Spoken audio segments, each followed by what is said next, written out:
ఓం సాయినాథాయ నమః. శ్రీ సాయి జ్ఞానేశ్వరి తృతీయ అధ్యాయం దివ్య జ్ఞానం. శ్రీ సంత్ కథామృతం 59వ అధ్యాయం నుంచి తీసుకోబడిన శ్లోకాలు. వివేకంతో తెలుసుకో, నీ మదిలో నిలుపుకో, మందహాసుడై తెలిపెను సాయి దివ్య జ్ఞానము దివ్య జ్ఞానము. చేతులు జోడించి చేసే వందనం సాయినాథునికి, నేనడిగిన ప్రశ్నకు సమాధానమీయక జాగేల చేసితివి సాయని పలికే. సాయిదేవ నాపైనే కోపమా, తెలియక చేసితినా తప్పేదైనా, కరుణతో తెలుపుము ఈశ్వరుడెవరు, ఎక్కడుంటారు ఎలా ఉంటారు. రెండు చేతులు జోడించి చందోర్కరుడు సాయినాథునికి మనస్ఫూర్తిగా నమస్కరిస్తూ అడిగాడు, సాయినాథ, ఇంతకుముందు ఎప్పుడో ఒక ప్రశ్న అడిగాను, దానికి సమాధానం ఆనాడు మీరు ఇవ్వలేదు.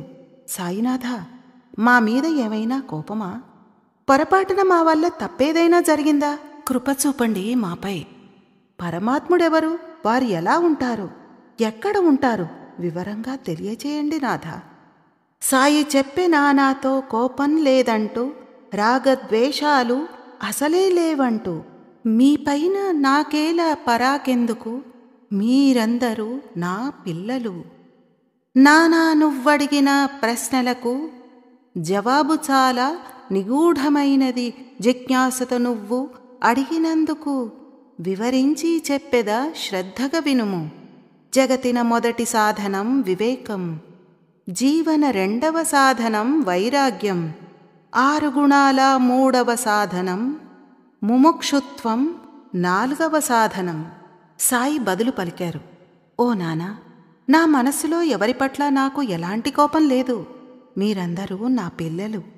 అలాంటప్పుడు మీ మీద నాకెప్పుడైనా కోపం వస్తుందా? చూడు నానా, నువ్వడిగిన ప్రశ్న ఏదైతే ఉందో అది అత్యంత నిగూఢమైంది. సమాధానం కోసం చాలా ఆతృతగా ఎదురుచూస్తున్నావు కదా. చెప్తాను, శ్రద్ధగా వినుమరి. అన్నింటికన్నా ముందు మనస్సు స్థిరంగా ఉంచుకో. ముందుగా 4 సాధనాల గురించి నేను ఒక్కొక్కటి వివరిస్తాను, జాగ్రత్తగా విను. మొదటి సాధనం వివేకం, నిత్యం అనిత్యం ఏమిటో తెలుసుకొనుటయే వివేకం. రెండవ సాధనం వైరాగ్యం. ఇక 3వది శ్రమ, దమ మొదలగు 6 సద్గుణాలు. ఇక 4వ సాధనం ముముక్షుత్వం. నిత్య అనిత్యాల తేడా తెలుసుకో, వివేకాన్ని పెంచుకో, సత్యాన్ని నమ్ముకో. పరబ్రహ్మమే నిత్యం శాశ్వతం. జగతి అంతయు మిథ్యేరా జీవ. దివ్య జ్ఞానం పొందుటే ముఖ్యం కాదు, ఆత్మధారణం చేయుటే సత్యం. అప్పుడే కదా తెలియను జీవునికి సత్యాసత్యాల తేడా ఏమిటో. నిత్యం ఇంకా అనిత్యం, అలాగే శాశ్వతం అశాశ్వతం, వీటిని బాగా అర్థం చేసుకోవాలి. అనగా ఈశ్వరుడు నిత్యం, జగతి అనిత్యం. వీటిని తెలుసుకోవడమే వివేకం. ఈశ్వరుడే సత్యం శాశ్వతం, ఈ జగతి మిథ్య అశాశ్వతం. మనస్సులో ఈ విషయం ఆత్మసాక్షాత్కారం చేసుకోవాలి, అదే వివేకం. ఈ విషయం అత్యంత నిగూఢమైంది. ఇది జ్ఞాన సాధన చేస్తూ దీర్ఘకాల అనుభవం గడించిన పిమ్మటే అర్థం చేసుకోగలుగుతారు. కొంతమంది వాదిస్తారు, నిత్య అనిత్యాల గురించి బాగా అర్థం చేసుకున్నామంటూ. వాళ్ళు అలా వాదించడం చాలా తప్పు. వాళ్ళు అలా వాదించి అనవసరపు గొప్పలు చెప్పుకోకూడదు. ఈశ్వరుడు నిత్యం, జగతి మిథ్య. కేవలం ఇది చెబితే సరిపోదు, దాన్ని అంగీకరించడం కూడా సరిపోదు. దీనిని ఆత్మసాక్షాత్కారం పొంది ఈ భూతలంపై అనుభవం గడించడం చాలా ముఖ్యం. అప్పుడే మనకు నిత్య అనిత్యాల వివేకం కలుగుతుంది. ఎన్ని తీర్థయాత్రలు చేసినా, గుడికెన్ని ప్రదక్షిణాలు చుట్టినా వివేకమంతులమని అనుకోకూడదు. పరమాత్ముడెవరో తెలుసుకోలేరు. శ్రద్ధాభక్తులు లేక యాత్రలెన్ని చేసినా అవి జగతిలో గౌరవం పెంచుకొనుటయే. ఈశ్వరుడే శాశ్వతం, జగతియే మిథ్య, ఇదే అసలు నిజం తెలుసుకోర జీవ. శాస్త్రాలు గ్రంథాలు పఠనం పారాయణం, అంతఃకరణ శుద్ధి లేనిదే వ్యర్థం. జ్ఞానరూపుడైన సాయి ఉపదేశం మనిషి జీవనానికి అది ఏ ఆదర్శం. జ్ఞానం అంటే అర్థం తెలియనివాడు జ్ఞానబోధలెన్నో చేయుచున్నారు. అడుసును తొక్కిన అజ్ఞానపు వ్యక్తి ఆ బురదను అంతటా వ్యాపింపచేయును. పరులను నిందించునట్టి జీవుడు ఆత్మస్థుతిని చేసుకుని సంతోషపడును. కాజాలరు ఎన్నటికీ వివేకులు, అన్ని చోట్ల అయోగ్యులుగా నిలిచెదరు.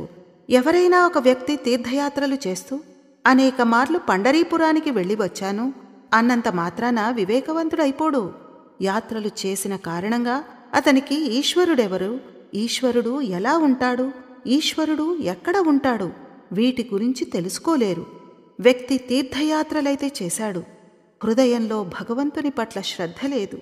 తీర్థయాత్రలు చేయడం అన్నది కేవలం సమాజంలో గౌరవ ప్రతిష్టలు పెంచుకోవడానికి మాత్రమే. ఆ వ్యక్తి అనేక మార్లు యాత్రా ప్రదక్షిణలు చేసినప్పటికీ నిత్యం అనే విషయం తెలుసుకోవాలని ప్రయత్నం అస్సలు చేయలేదు. మరో వ్యక్తి గ్రంథాలను పఠించి పారాయణం అనేక మార్లు చేసి ఉండవచ్చు.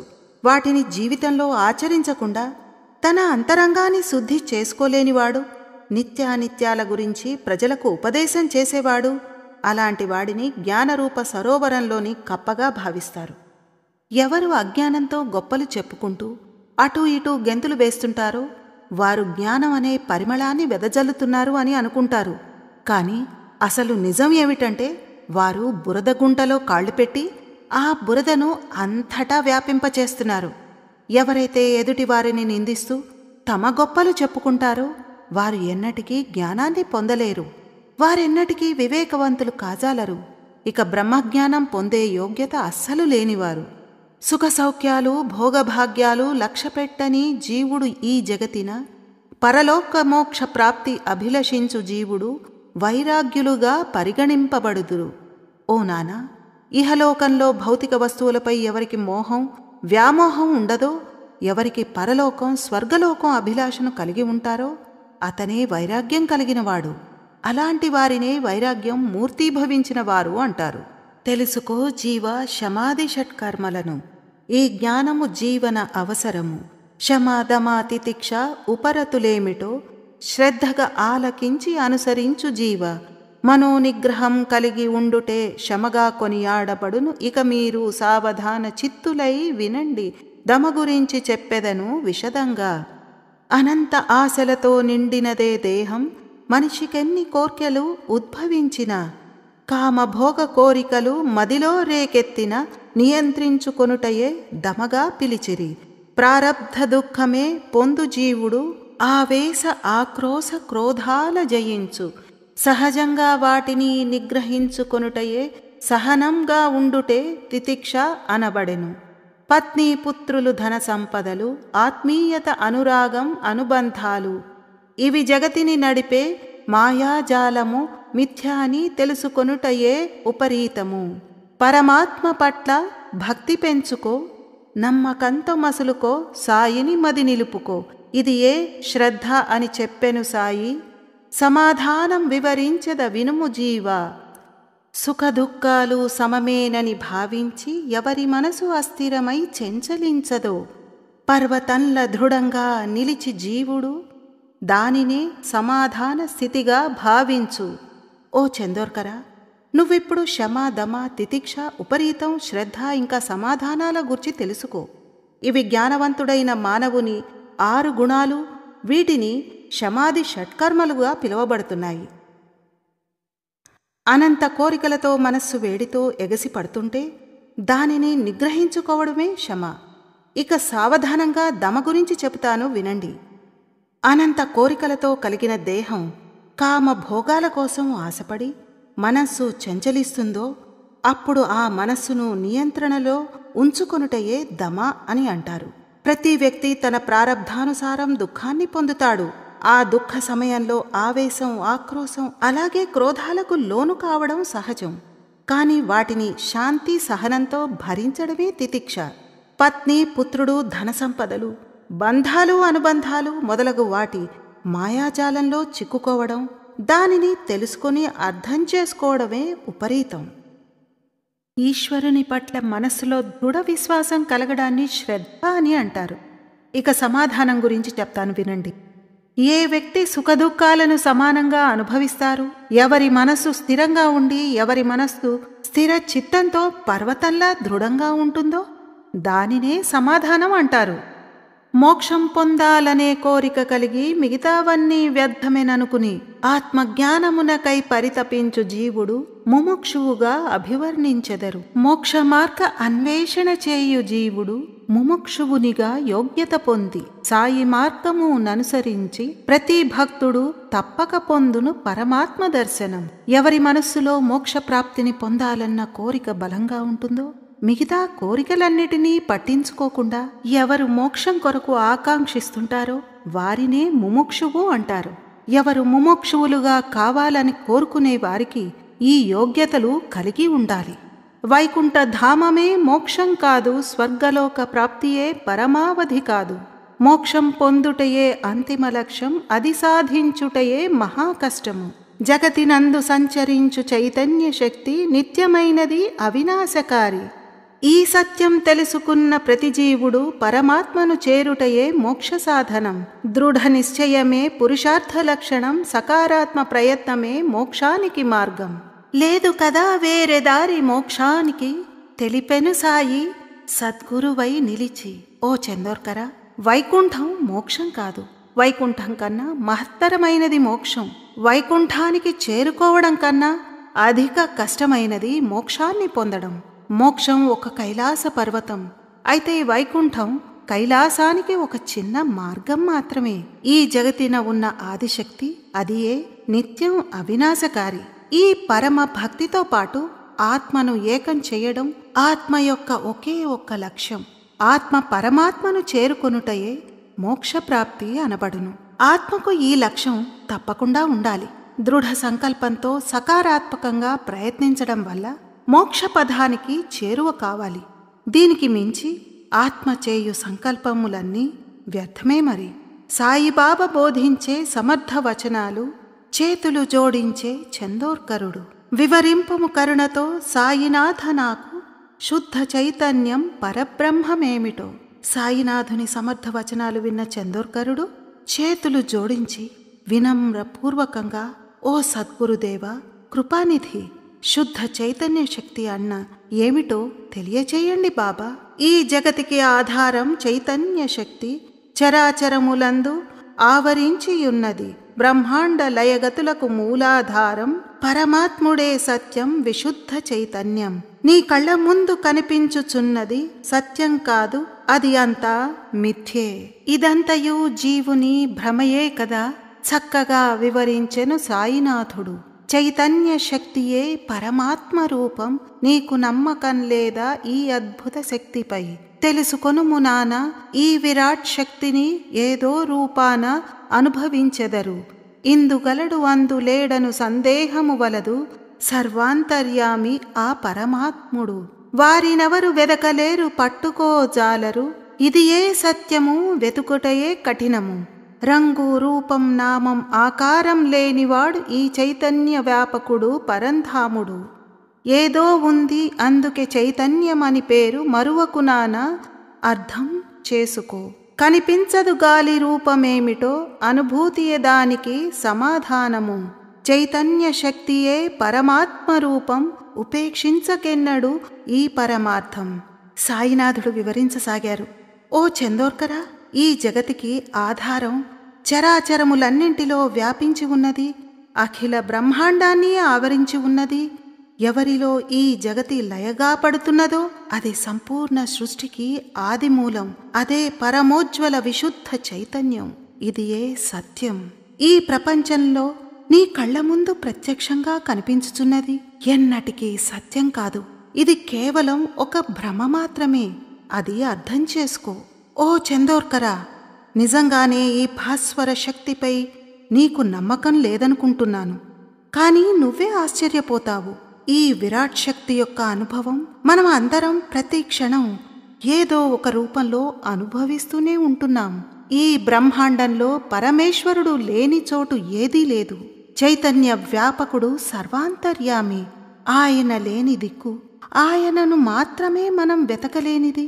వెతకడం ఎంత కఠినమైనది. కుమారా చందోర్కరా, పేరు లేదు, రంగు రూపం ఆకారం ఏమీ లేవు, కానీ ఏదో ఉంది. అందుకే దానికి చైతన్య శక్తి అని పిలవబడింది.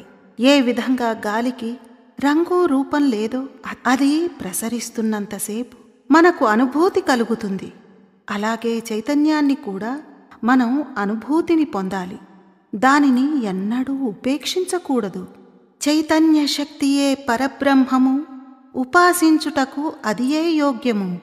ఉపాసన చేయు ఆ జీవుడు బ్రహ్మవేత్తగా పరిగణింపబడును. చైతన్య శక్తిలోనే ఇమిడి ఉన్నది సృష్టి అనబడే ఈ జగతి అంతయు. ఆ సృష్టిలో ఉన్నవి కోట్ల జీవరాశులు, మానవులు, వృక్షము, జంతుజాలము. జగతినందు కళ్లకు కనిపించుచున్నది, అనుభూతిగా అనుభవించుచున్నది. వీటికి మూలం ఆ చైతన్య శక్తి. అది వర్ణనాతీతము, అనిర్వచనీయము. చైతన్య శక్తియే సర్వవ్యాపకము, సంపూర్ణముగా నిర్దోషం, విశుద్ధం, సత్యజ్ఞానరూపం, ఆనందరూపం. ఇదియే కదా సచ్చిదానందరూపం.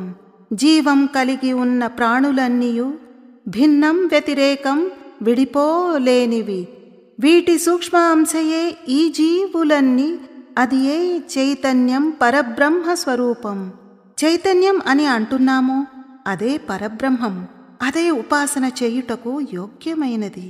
ఈ జగతినందు ఎవరు దీనిని ఉపాసిస్తారో వారిని బ్రహ్మవేత్తలుగా కొలుస్తారు. ఈ చైతన్య శక్తి అనేది ఎంత విస్తృతమైనదంటే దాని లోపల కోటాను కోట్ల వృక్షాలు, మనుష్యులు, కోట్ల జీవరాశులు, జంతుజాలాలు, వృక్షాలు ఉన్నాయి. అనగా సంపూర్ణ జగతి ఇమిడి ఉంది.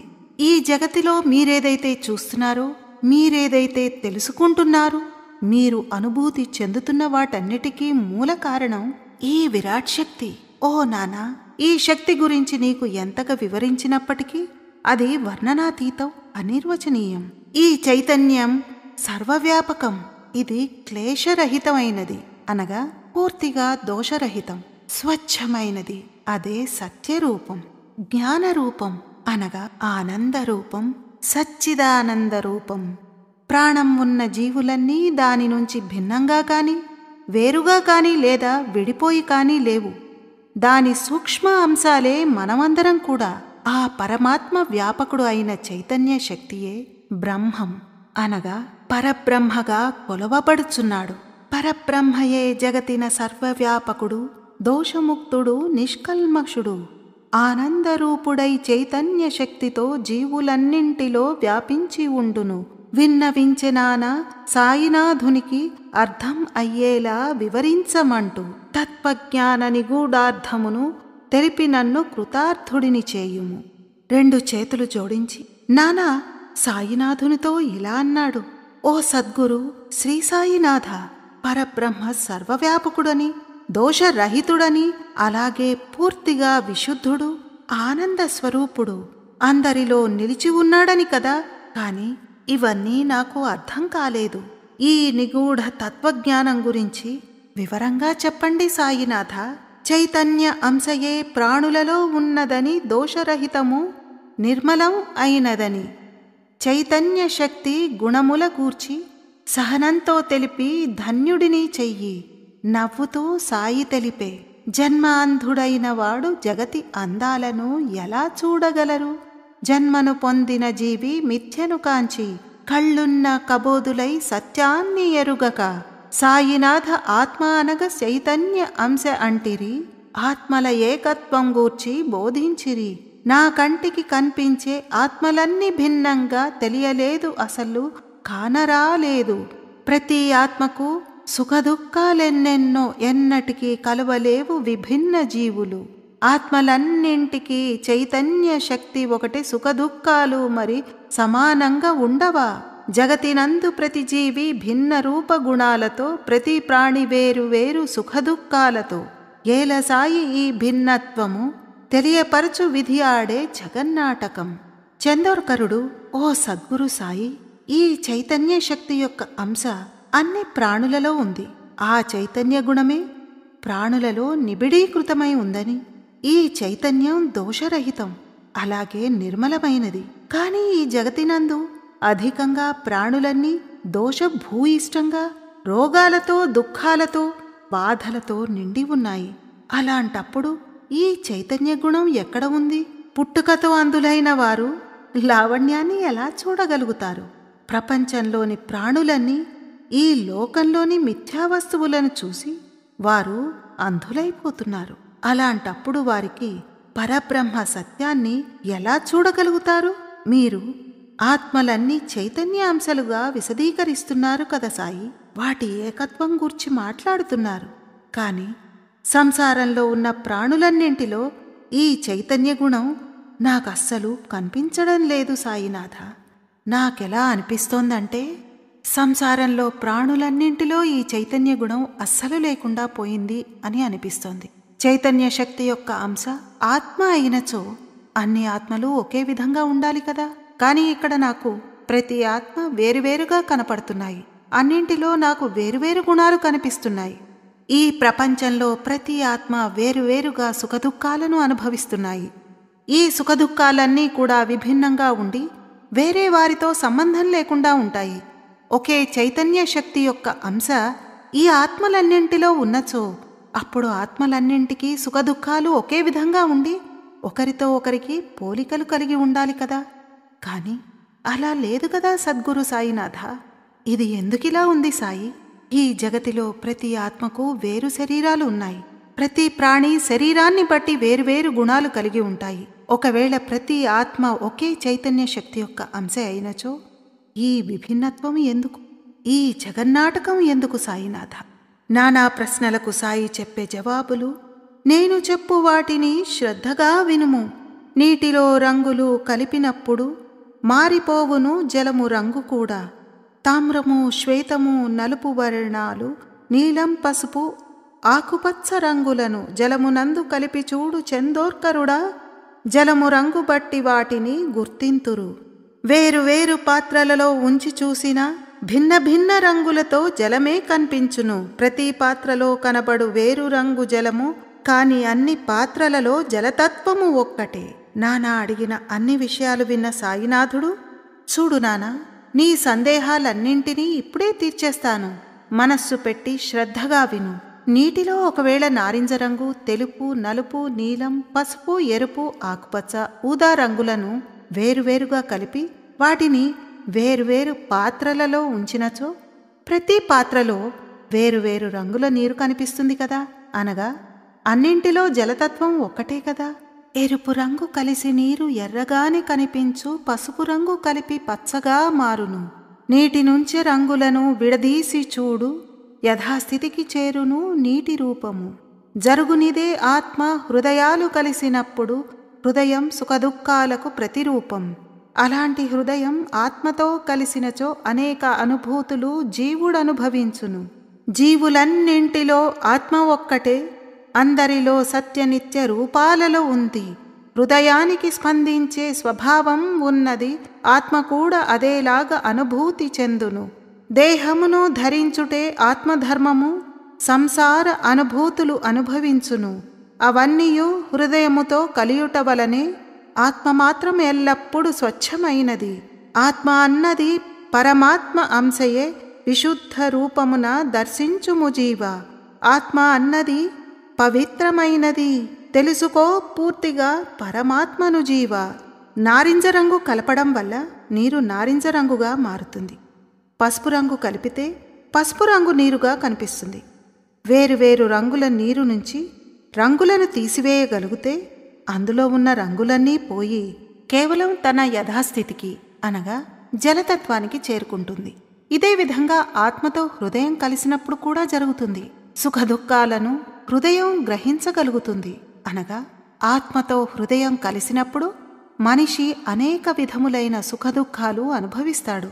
ఓ నానా, ప్రతి వ్యక్తి ఇదే విధంగా తమ తమ వేర్వేరు విధములైన అనుభవాలను పొందుతారు. ఆత్మ అందరిలో సమానంగా ఉంటుంది. ఆత్మకు ఆత్మకు మధ్య పరస్పరం ఎలాంటి భేదం ఉండదు. ఇది సత్యం. నిత్యం విశుద్ధ రూపంలో అందరిలో ఇమిడి ఉంటుంది.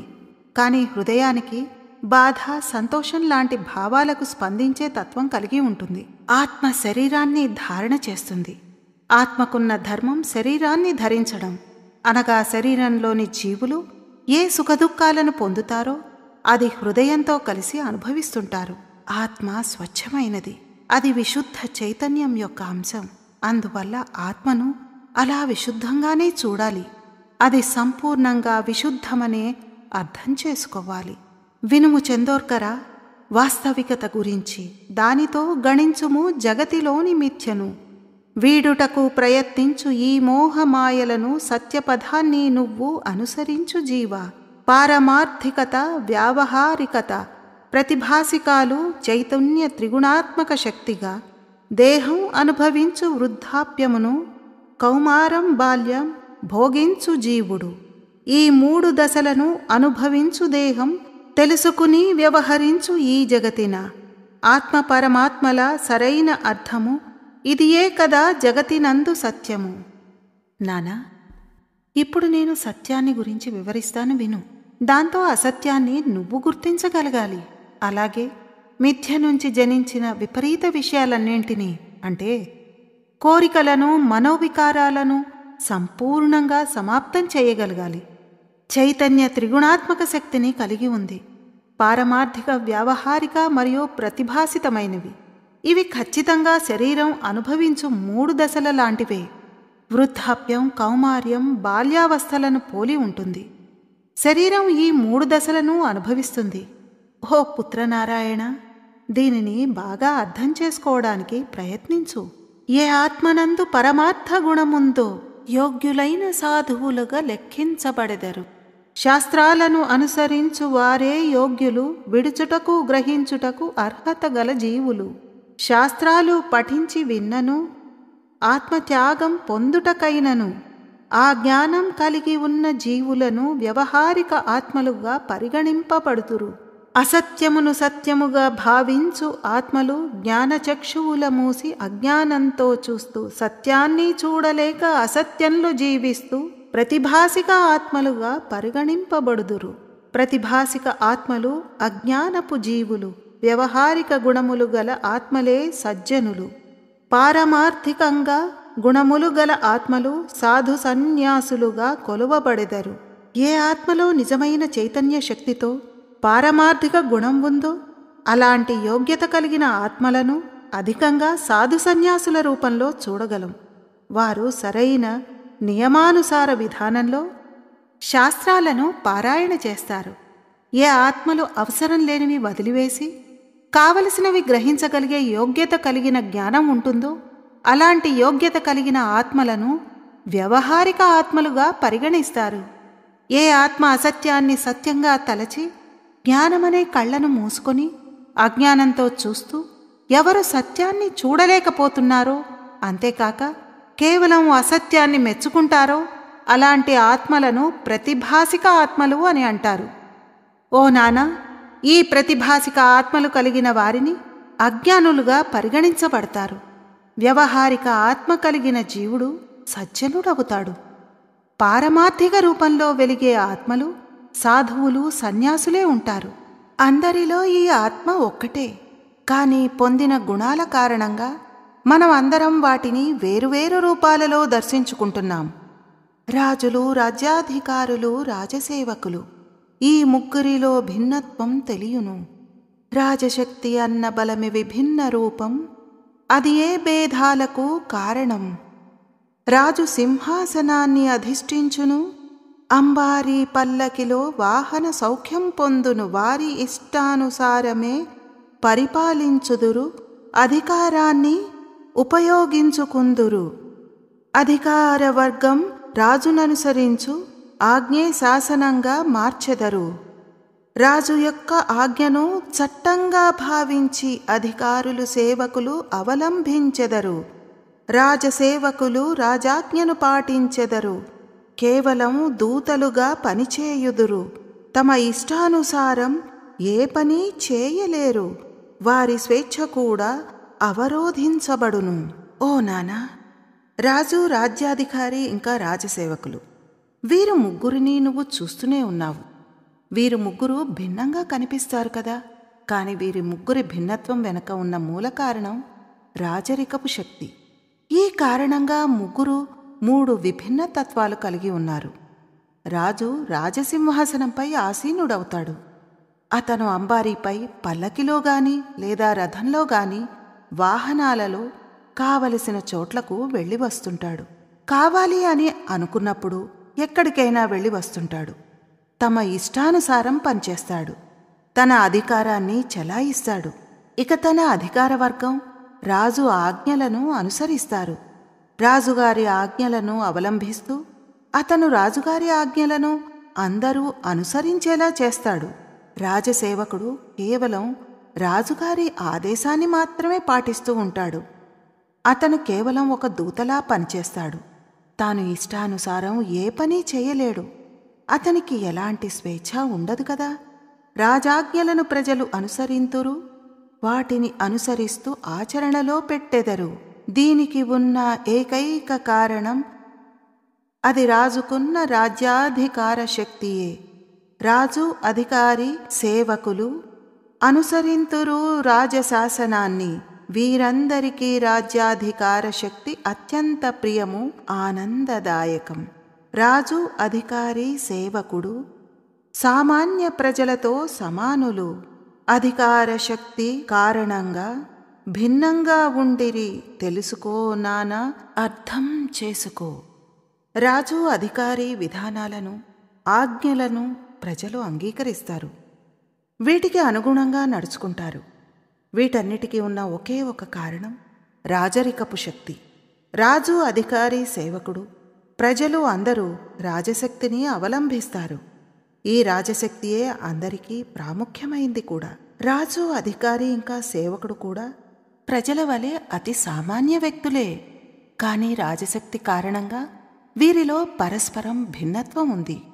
ఏదో ఒక కారణాన రాజు మరణించినా ఆ రాజుతో పాటు రాజశక్తి నశించదు. ఈ రాజశక్తి యొక్క రూపాలు విభిన్నం, వివిధ రూపాలుగా జగతిన కనిపించును. రాజ్యాధికార శక్తి అనుసరించి ఏకాకారులుగా మారిపోవుదురు. వారికే రాజు కాగల యోగ్యతున్నది. వారే అగుదురు రాజ్యానికి రాజుగా. రాజశక్తి పూర్తిగా వికారరహితము. రాజు, అధికారి, సేవకుడు అధికారం చేపట్టిన ఏ మనిషైనా ఎలాంటి పనులైనా చేయగలుగుతారు. ఏదో కారణాన ఒకవేళ రాజు మరణిస్తే అతనితో పాటు రాజశక్తి నశించదు. రాజశక్తికి మరణం లేదు. ఈ రాజశక్తి వివిధ రూపాలలో వేరువేరు విధంగా మనకు కనిపిస్తూ ఉంటుంది. ఈ రాజశక్తి అనుసారం తనకు తానే స్వయంగా ఏకాకారంగా మారిపోతుంది. అలాంటి వారికి తప్పకుండా తాము రాజు కాగలమన్న నమ్మకం కూడా ఉంటుంది. అతనే రాజ్యాధిపతికి అధికారం కలవాడు కూడా. ఈ రాజశక్తి సంపూర్ణంగా వికారరహితమైంది. రాజశక్తి అధికారంతోనే ఎవరైనా అధికారపూర్వకంగా కార్యాన్ని చేయగలుగుతారు. నువ్వు కూర్చున్న సింహాసనం రాజశక్తి అన్న అధికారం కలది. ఆ శక్తియే కారణం నీ ముందు ఈనాడు సేవకుడై వింజామర వీచుచున్నాడు. నీ దగ్గర ఉన్నది రాజ్యాధికారం, చేయగలదు ఎన్నెన్నో గొప్ప కార్యాలు. వింజామర వీచు సేవకుని అధికారం చేయించగల కార్యములు అతి సామాన్యం. ఇద్దరి వద్ద ఉన్న రాజశక్తి ఒక్కటే పనిచేయునది ఒకే చోట అయినా కుర్చీలో కూర్చుని పనిచేసెదవు నీవు. నీ ముందు నిలబడి వింజామర వీచును. రాజశక్తి పూర్తిగా రాజుకే ఉండు. అధికారులకు ఉన్నవి కొన్ని మాత్రమే. సేవకునికి ఉండు సామాన్య శక్తి రాజాజ్ఞ పాటించుటే ప్రజలకున్న లక్ష్యం. రాజు తన శక్తితో భోగాలను అనుభవించు, పారమార్థిక ఆత్మ అలాగే అనుభవించు. బ్రహ్మతో కలిసే బ్రహ్మానందం పొందే తెలుసుకోర జీవ మోహమాయ జాలము. సాయి వచనాల శ్రద్ధగా వినెనానా, శక్తి నిరాకారిగా అంగాలు లేనిదిగా. దాన్ని అంశాలుగా ఎలా విడదీయగలరు? ఇదెలా సాధ్యమో తెలియజేయు సాయని పలికే. రాజశక్తి విభజించి పంచినచో దాని నిరాకార శక్తి నశించిపోవునా? అర్థం కాక తికమక పడుచుంటిని సాయి, తెలుపుము సాయి అసలు రహస్యాన్ని. ఓ నానా, నువ్విప్పుడు చేస్తున్న ప్రభుత్వ ఉద్యోగంలో ఉన్నత పదవిలో ఉన్నావు. ఆ పదవి యొక్క నేపథ్యం రాజ్యాధికారమే కదా. ఆ రాజశక్తి అధికారం కారణంగా ఒక సైనికుడు రోజంతా నీ పక్కన కాపలాగా నిలబడగలుగుతున్నాడు. నీకు వింజామర వేస్తున్నాడు. ఓ నానా, నీ దగ్గర ఎంత రాజశక్తి ఉందో అంతకంటే గొప్పగా నీ ఆధిపత్యం ఉంటుంది. సైనికుడు అలాగే వింజామర వీచు సేవకుడి దగ్గర కూడా రాజశక్తి ఉంది కదా. కాని వారి దగ్గర చాలా చిన్న చిన్న అధికారాలున్నాయి. అయినా మీ ఇద్దరి దగ్గర రాజ్యాధికారం ఉంది. మీరిద్దరూ రాజప్రసాదంలో పనిచేసే కార్యకర్తలు. అయినప్పటికీ రాజ్యాధికారం తక్కువ ఎక్కువ కారణంగా ఒక వ్యక్తి చల్లటి ఫ్యాన్ కింద కూర్చుని పనిచేస్తుంటే మరొకరు నిలబడి వింజామర వేస్తున్నారు. రాజశక్తి ఉపయోగించుకునే పూర్తి అధికారం రాజు దగ్గర మాత్రమే ఉంటుంది. అధికారి దగ్గర రాజశక్తులు కొన్ని మాత్రమే ఉంటాయి. ఇక సిపాయి వద్ద మరీ తక్కువగా ఉంటాయి. ప్రజలు కేవలం రాజశక్తికి అనుకూలంగా కార్యవ్యవహారాలు చేయగలుగుతారు. వారు పూర్తిగా రాజాజ్ఞకు కట్టుబడి ఉంటారు. ఏ విధంగా రాజు రాజశక్తితో కలిసి రాజ్యాధికారం యొక్క సంపూర్ణ సుఖభోగాలను అనుభవిస్తాడో అదేవిధంగా పారమార్థిక ఆత్మ బ్రహ్మతో కలిసి బ్రహ్మానంద సుఖభోగాన్ని అనుభవిస్తుంది. సద్గురు సాయి మాటలు విన్న చందోర్కరుడు 2 చేతులు జోడించి అన్నాడు, సమర్థ సాయినాథ, ఈ రాజశక్తి నిరాకారమైనది. అలాంటప్పుడు దీనిని భాగాలుగా ఎలా విభజించగలిగారు? ఈ రాజశక్తి ముక్కలు ముక్కలుగా చేసినచో ఆ రాజశక్తి నశించిపోతుంది కదా. రాజశక్తి అన్నది అభేద్యమైనది. దానినెవ్వరూ విడదీయలేరు. శక్తిని బట్టి జీవుడు గ్రహించును, తెలుసుకోర జీవ పరబ్రహ్మ శక్తిని. జీవుడికున్న గ్రహించు శక్తిని బట్టి రాజశక్తి అనుభూతి పొందగలుగుతాడు. గ్రహణ శక్తి ఉంటేనే రాజశక్తి పొందును. ఇది సత్యం పరబ్రహ్మ స్వరూపం. సాయినాథులన్నారు, రాజశక్తి అభేద్యమైనది. దానిని ఎవ్వరూ విభజింపజాలరు. అయినప్పటికీ దాని సారాన్ని గ్రహించగలిగితే ప్రామాణికత లభిస్తుంది. చైతన్యం అనంతమైనది. గ్రహించగలిగే సామర్థ్యాన్ని బట్టి వారు అంతే అనుభూతిని పొందగలుగుతారు. రాజశక్తిని భాగాలుగా పంచలేము. గ్రహణశక్తి ఎంత ఉంటుందో అంతవరకే అనుభూతిని పొందగలుగుతారు. బిందె కాని విశాల గంగాళ పాత్రలను ఆడుకునే స్థలంలో ఉంచి చూడుము. రెండింటిపైన ఆకాశం ఛాయ సమానంగా విస్తరించు చూడు నారాయణ. విశాల గంగాళంపై అధిక ఛాయ గ్రహణశక్తిని బట్టి పొందగలరు శక్తిని. విడదీయుట అసాధ్యము, పంచుకొనుట అవివేకం. తెలుసుకో చైతన్య శక్తిని, చేరుకో ముక్తిపథాన్ని. ఆకాశ సమానుడు పరమాత్మ రూపం. పరమాత్మ అంశను విడదీయలేరు. జీవుడి శక్తిని బట్టే పొందు బ్రహ్మజ్ఞానం. సాధన చేస్తూ సాధించుట జీవుడి ధర్మం. తెలుసుకొనుము నాన బ్రహ్మజ్ఞానము నిగూఢమైనది, విడదీయలేనిది. ఆచరించు అనుభవించు చైతన్య శక్తిని, అది ఏ నీకు బోధించు జ్ఞానము. కళ్లకు కనిపించుచున్నదంతయు మాయేగా, ఆ మాయ సహాయమున జగతి రచించెను. మిథ్యమాయలను తెలుసుకోర జీవ, వాస్తవికతలో జీవించి సాధించు మోక్షము. బిందె కానీ లేదా వేరే ఏ పాత్ర అయినా ఖాళీ స్థలంలో ఉంచినప్పుడు రెండింటిపైన ఉన్న ఆకాశం సమాన ఆచ్ఛాదన ఇస్తుంది. విశాల పాత్రకు ఆకాశం అధిక ఆచ్ఛాదన ఇస్తుంది. బిందెపై అదే ఆచ్ఛాదన తక్కువగా ఉంటుంది. అలా జరగకపోతే అంత సమానంగా ఛాయ ఉండేది కదా. గ్రహణ శక్తి ఎవరికి ఎంత ఉంటే వారు ఆకాశాన్ని అంతగా కప్పుకోగలుగుతారు. అనగా ఆకాశం అనేక భాగాలుగా విడదీయబడింది అన్న అర్థం మాత్రం కాదు కదా. ఓ నారాయణ, ఆ ఆకాశంతో సమానమైందే పరమాత్మ రూపం కూడా. ఈ అంశాన్ని విభజించలేము. దీన్ని చక్కగా అర్థం చేసుకో. మనకు కనిపిస్తున్న ప్రపంచం వాస్తవానికి మాయ ఆడుకునే ఆట. ఈ మాయ బ్రహ్మ సహాయంతో అఖిల బ్రహ్మాండాన్ని సృష్టి చేయగలుగుతున్నది. సాయినాథ వివరంగా బోధించు. ఈ మాయ అనగా ఏమిటి? ఎవరు నిర్మించిరి? ఈ జగతినందు పరమాత్ముడిని ఎలాంటి రూపంలో గుర్తించవచ్చు? జగతి నిండియున్నది చైతన్య శక్తితో. పరంధాముడు అంతటా వ్యాపించి ఉన్నాడు. ఈశ్వరుడి అంశ భిన్నం కాదంటూ మధ్యలో ఈ మాయ ఎక్కడి నుండొచ్చెను? సాయినాథుని బోధలు విన్న చందోర్కరుడు, సమర్థ సద్గురు సాయినాథ, ఈ మాయ ఎవరు? ఎవరు దీనిని నిర్మించారు? చూడడానికి ఇది ఎలా ఉంటుంది? సాయినాథ, నువ్వు చెప్పిన విధంగా ఈ జగతికి కారణభూతుడు ఈశ్వరుడు. ఈశ్వరుడే జగతిలో వ్యాపించి ఉన్నాడు. ఈశ్వరుడు జగతి వేరు కాదు కదా. ఇప్పుడు మీరు ఈ మాయను మధ్యలోకి తెచ్చిపెట్టారు. అసలు ఈ మాయ ఎక్కడ్నుంచి వచ్చింది? సాయి చెప్పే మాయ ఉత్పత్తి గూర్చి చైతన్య శక్తి యందు మాయ కూడా ఒకటి. ఈ మాయే జగతిలో మిథ్యా భ్రమలు, ఇదే చైతన్య శక్తిని ఆవరించి ఉండును. మాయ చైతన్యమంత సంబంధం కలిగి ఏ విధంగా చక్కెరలో తీపి కలిసి ఉండునో, చక్కెరలో తీపిని విడదీయుట కష్టము, అదేవిధంగా మాయా చైతన్యముల విడదీయ జాలము. తెలుసుకొనుము నానా, నేను చెప్పు వివరణ ప్రయత్నించి సాధనతో అనుసరించు. దేహం పొందిన ప్రతి జీవాత్మకు అనుభవించును ఈ మాయా చైతన్యం. ఇది విన్న సాయినాథుడు ఇలా చెప్పారు. ఓ నానా, శ్రద్ధగా నేను చెప్పేది విను. ఈ మాయ ఉత్పత్తి ఎలా జరిగింది? చైతన్యం యొక్క ఒక శక్తియే మాయ. మాయ అనగా మిథ్యా భ్రమ. ఇది చైతన్య శక్తిని కూడా ఆవరించగలుగుతుంది. మాయ ఈ విధంగా చైతన్యంతో బంధాన్ని పెంచుకుంటుంది.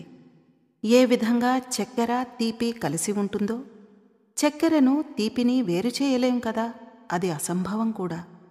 అదేవిధంగా చైతన్యంతో కలిసి ఉన్న మాయను కూడా చైతన్యం నుంచి విడదీయలేం. సూర్యుడు కిరణంలో వెలువడి కలిసుండి పరబ్రహ్మమాయలు జంటగా ఉండు. సూర్యుడి నుండి వెలుగు వేడి విడివడవు, పరబ్రహ్మమాయలు జగతినే నడుపు. సూర్యుడి కిరణాలు జగతికే ఆధారం, పరబ్రహ్మమాయను జగతిన ఉంచుకొనును. సూర్యుని ఆకారం కిరణపుంజమిచ్చును, జగతిన తెలియచేయు తన ఉనికిని సూర్యుడు. చందోర్కరా వినుము జగతిలోని సత్యము, మాయాభ్రమలు ఎప్పుడు కలిసే ఉండును. అదే విధము పరబ్రహ్మ జగతికి తన ఉనికిని చెప్పు, మాయ కూడా తన కార్యము చేయుచుండును. ఏ విధంగా సూర్యుడు అలాగే సూర్యుడి కిరణపుంజాలు పరస్పరం కలిసి ఉంటాయో వాటిని విడదీయుట కష్టసాధ్యం. అదేవిధంగా బ్రహ్మ ఇంకా మాయ పరస్పరం కలిసి ఉంటాయి. బ్రహ్మ నుంచి మాయను విడదీయుట అసాధ్యం. సూర్యుడిని కిరణపుంజాలను వేరువేరుగా కొలుస్తారు. సూర్యుడు కిరణపుంజాలు వేరైనా కూడా సూర్యుడికి ఆకారం ఆ కిరణపుంజాల వల్లే వస్తుంది. వాటినెన్నడూ విడదీయజాలం. ఓ నానా, సూర్యుడు తన కిరణపుంజ కాంతితో జగతి ఉనికిని తెలియచేస్తాడు. అలాగే సూర్యుడి ఉనికిని కూడా. అలాగే బ్రహ్మ తన వెంట ఉన్న మాయను జగతికి తెలియచేయుచున్నాడు. మాయ ఎల్లప్పుడూ చైతన్యంతో కలిసి ఉండును. ఇదియే మాయ యొక్క అస్తిత్వం. అనాదిగా చైతన్యము అంతరహితము, మాయ కూడా అనాదిగా అంతసహితము. ఈ రెండును జగతిన ఉనికి చాటి చెప్పును, అర్థం చేసుకో, మాయ పొరల తొలగించుకో. మాయే ప్రకృతి చైతన్యం పురుషుడు, మాయ చైతన్యముల యోగమే సృష్టి. జగతి సృష్టికి మూల కారణం తెలుసుకో జీవా, మాయ పొరల తొలగించి. ప్రకృతి పురుషుల గూర్చి చక్కగా వివరించిరి సంత జ్ఞానేశ్వరుడు అమృతానుభవమునందు. మాయా చైతన్యముల గురించి వివరణను తెలిపిరి తెలుసుకో జీవా, కన్నుల పొరలను తొలగించుకో. అనాదిగా చైతన్యం అంతరహితం, మాయ కూడా అనాది కాలంగా ఉన్నను అంతసహితం. ఈ రెండూ అనాదిగా ఉన్నవే. మాయ ప్రకృతి, అలాగే చైతన్యం పురుషరూపం. ఓ నానా, వీరిద్దరి యోగ కారణంగా ఈ జగతి ఉత్పత్తి జరిగింది. ప్రకృతి పురుషుల గురించి చక్కటి వివరణ సంత జ్ఞానేశ్వర్ గారు వారి అమృతానుభవం అన్న కావ్యంలో సవివరంగా రచించారు. ఈ పుస్తకాన్ని ప్రసిద్ధ ఆలయం మోహిని రాజమందిరంలో రాయబడింది. శ్రద్ధగ వినుము చందోర్కరుడా, ఆత్మజ్ఞానమనే గుహలోకి కొనిపోవుద. ఆ జ్ఞానం దర్శనం చేయించెదనాన, ఆత్మజ్ఞానలోకము ఆనందలోకము. ఆత్మజ్ఞానలోకమున చేరిన జీవి తిరిగిరాడు ఎన్నడు ఈ జగతికి తిరిగి. ఆనందలోకంలో మునిగి తేలును, తెలుసుకొనుట అవసరం ఆత్మజ్ఞానము. ఆత్మజ్ఞానలోకమున ఆనందానికి ఈశ్వరుడే కారణం, ఆనంద తాండవం. ఇది అంతయు ప్రకృతి చేసిన మాయ. ఈ మాయ లీలలను తెలుసుకొనుము నానా. ప్రకృతి మరియు పురుషుల వివరణ మళ్ళీ నీ ముందుకు తీసుకురాను. నిన్ను కేవలం ఆత్మజ్ఞాన గుహ దర్శనం చేయిస్తాను. ఆత్మజ్ఞాన గుహయందు అంతా ఆనందమే. ఈ ఆనందంలో ఎవరు నిమగ్నమవుతారో వారెన్నటికీ తిరిగి రారు. ఈశ్వరుడే సమస్త ఆనందాలకు కారణం. ప్రకృతి వారు చేయు కార్యమే. ఓ చందోర్కరా, ఈ మాయ యొక్క లీలలు చాలా లోతైనవి. ఇది నాది, అది నీది కాదు, ఇది నీది, నాది కాదు. ఈ ప్రకార భావనలు వ్యక్తి మనమున ఉద్భవించు. ఈ భావనలన్నింటికీ కారణం మాయ. ఈ మాయే అసత్యమును అనుభవింపచేయును. జీవుడిని మాయ పూర్తిగా ఆక్రమించి అజ్ఞానపు అంధుడిగా మార్చివేయును. సత్యమును గుర్తించక వాస్తవికత మరచి మాయాజాలంలో చిక్కుకపోవు. మాయ యొక్క మొదటి గుణం గాయపరచడం, రెండవ మాయాగుణం భ్రమింపచేయడం. దేహాన్ని పొందిన ప్రతి జీవి ఆత్మలు ఈ మాయ ఒడిలో పడిపోక తప్పదు. ఇక్కడ నేను ఉన్నాను, ఇది నాది, ఇది నీది, ఇది నాది కాదు. ఇలాంటి విషయాలు, భావనలు వ్యక్తి మనసులో జనిస్తూ ఉంటాయి. ఈ భావనలన్నీ మాయ కారణంగానే ఉద్భవిస్తుంటాయి. ఈ మాయ అసత్యాన్ని కూడా అనుభవించేలా చేస్తుంది. ఉపాదానం లేని చోట కూడా ఉపాదానం ఉన్నది అన్న భ్రమ కలిగించేలా చేస్తుంది. మాయ మనిషిని తన వలలో పూర్తిగా చిక్కుకునేలా చేస్తుంది. దాంతో వ్యక్తి అసలు వాస్తవికత యొక్క జ్ఞానం కూడా లేకుండా పోతుంది. అప్పుడు వారు సత్యాన్ని అసలు గుర్తించలేరు. మాయకు 2 గుణాలున్నాయి. అందులో మొదటి గుణం గాయపరచడం. ప్రపంచంలో ప్రతి వస్తువుపై ఈ మాయ ఆవరించి ఉంటుంది. మాయకున్న రెండవ గుణం భ్రమింపచేయడం. ఏ వస్తువు మన ముందు ఉందో మాయ దాన్ని భ్రమలో ఉండేలా చేస్తుంది. ఈ మాయ కారణంగానే జీవులు భ్రమలో పడిపోతున్నారు. కూలివాడి స్వప్నంలో రాజు అయ్యేను. వాస్తవంగా ఆ వ్యక్తి ఓ కష్టజీవి. మాయాజాలంలో చిక్కుకున్న జీవుడు కూలివాడిని అన్న విషయం మరిచేలా చేయును. మాయజనకమైన ఆవరణం సృష్టించి రాజు అయ్యేనన్న అనుభూతి కలిగించు. అసలు సత్యం ఆ వ్యక్తి రాజు కాలేడు. మాయాభ్రమలతో వాస్తవికత మరిచేను. జగతి అంత మిథ్యే, చైతన్యమే సత్యం. ఈ మాయా కారణంగానే కనిపించే జగతి నీకు. రంగురంగుల హరివిల్లై భ్రమింపచేయు. తెలుసుకోర జీవ మిథ్యా మాయల లోకాన్ని. ఈ జగతిలో జరిగే విషయాలన్నీ భ్రమలు, మిథ్యలు, అసత్యాలు. ఇవన్నీ సత్యమే అనిపించు అందరికీ. వాస్తవంగా లోకము వేరేగా ఉండును. ఒక కూలివాడు రాత్రిపూట ఒక స్వప్నాన్ని చూస్తాడు. ఆ స్వప్నంతో తను ఒక రాజైనట్లుగా అనుకుంటాడు. అసలు వాస్తవం ఏమిటంటే అతను ఒక కూలివాడు అన్న నిజాన్ని మర్చిపోయేలా చేయడమే మాయ యొక్క పని. అసలు నిజం ఏమిటంటే అతను రాజు కాదు. మాయాభ్రమల కారణంగా అతను తాను రాజు అన్న భ్రమను కలిగేలా చేస్తుంది. ఈ మాయ బ్రహ్మను కూడా ఈ విధంగా ఆవరించగలుగుతుంది. ఈ జగతికి వేరే రూపంలో దర్శనమిచ్చేలా చేయగలుగుతుంది. ఈ ప్రపంచం నిజం కాదు, కేవలం చైతన్యం మాత్రమే. ఈ చైతన్యం కారణంగానే ఈ జగతి ఈ విధంగా కనిపించడానికి కారణం. వాస్తవిక జగతి అన్నది చాలా వేరుగా ఉంటుంది. ఈ జగతితో పాటు ప్రపంచం అన్ని భ్రమ, మిథ్యలు, అసత్యాలు మాత్రమే. ఈ జనులకు కళ్లల్లో నిజాన్ని తెలుసుకుని ప్రవర్తించు. నిజమైన జగత్తు వేరే ఉంది. జీవులకు నిజం తెలిసినప్పటికీ అదంతా అసత్యమే అనుకుంటారు. కాని దానివల్ల వారికి జరిగేదంతా నష్టమే. చూడు చందోర్కర, జ్ఞానము ఆర్జించు. జ్ఞానమనే ప్రకాశంతో మాయ చీకటి తొలగు. శుద్ధ చైతన్య శక్తిని దర్శనమే పొందు. ఇదియే కదా జగతినందు సత్యము. పాల నుండి నీటిని వేరు చేయు హంసల జ్ఞానము పొందిన జీవుడు నేత్రాలకు మాయ అనే పొరలు తొలగించుకుని పరమాత్మ దర్శనం పొంది జీవుడు. సద్వస్తువు చైతన్యం, అదియే పరబ్రహ్మము, అదియే ఉపాసన, అదియే యోగం. పరంధాముడే సత్యం శాశ్వతం. బోధించిన వాటినే ఉపాసించి అనుసరించు. ఆత్మ కూడా సద్వస్తువు యొక్క అంశయే. ఇదే ఆత్మ ఆధ్యాత్మ జ్ఞానమును పొందు. దివ్య జ్ఞానము పొందుటకు సహాయపడును. మాయ పొరను తొలగించు, పరమాత్మను దర్శించు. ఓ చందోర్కర, జ్ఞానాన్ని ఆర్జించు. ఆ జ్ఞాన ప్రకాశంలో మాయ పొరను తొలగించు. అప్పుడు నీకు శుద్ధ చైతన్య దర్శనం జరుగుతుంది. హంస పాల నుంచి నీటిని వేరు చేసినట్లుగా మాయ అనేడి ఈ తాపాన్ని ఎప్పుడు తొలగించగలుగుతాడు? అప్పుడు శుద్ధ చైతన్యం నీకు కనిపించబోతుంది. అది ఏ వాస్తవికత. శుద్ధ చైతన్యం. అదే పరబ్రహ్మ సత్యం. అదే ఉపాసన చేయుటకు యోగ్యం. చందోర్కరా, నా మాటలను జాగ్రత్తగా విను.